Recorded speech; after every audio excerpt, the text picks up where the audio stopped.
Hi guys, magandang araw po sa inyong lahat. Ito naman pong kaibigan nyo si Jake.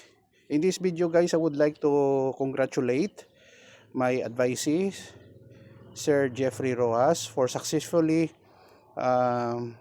pass the virtual oral defense sa kanyang capstone proposal.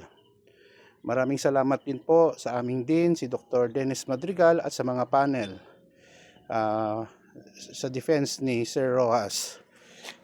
For your information guys, kumukuha po si Sir Jeffrey Rojas ng Masters of Information Technology sa University of Negros Occidental Recoletos Graduate School.